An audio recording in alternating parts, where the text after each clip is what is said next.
Hi everyone. Today we are going to discuss the gyroscopic precession. So what is a gyroscopic precession?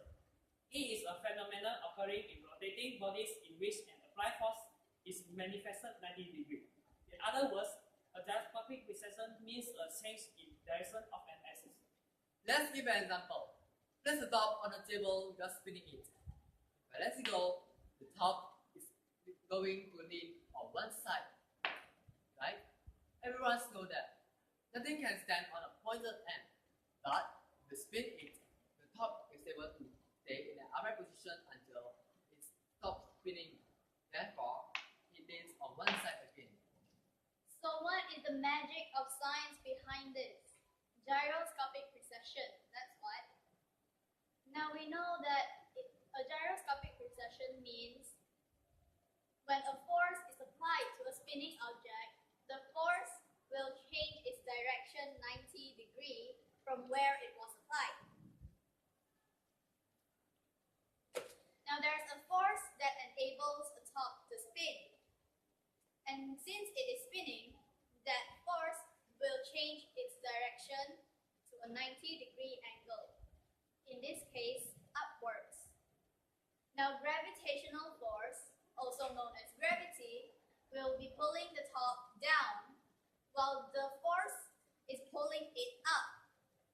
When these two opposite forces act together, it produces a torque that keeps the top to stay in an upright position.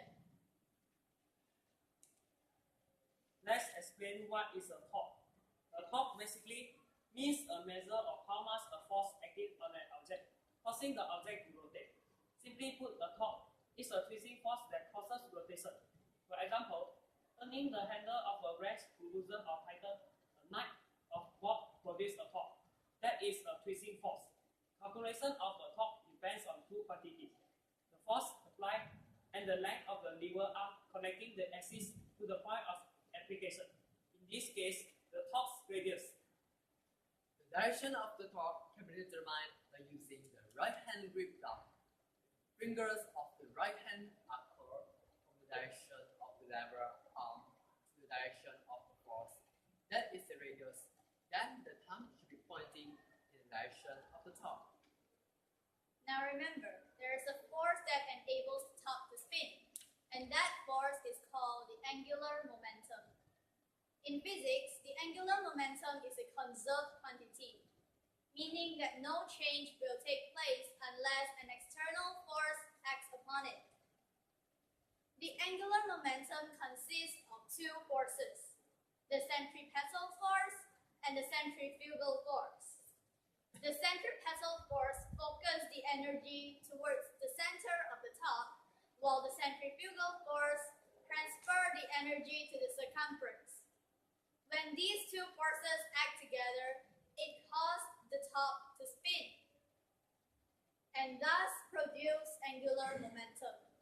So when the angular momentum manifests 90 degrees, a torque is produced and the top is managed to stay in an upright position.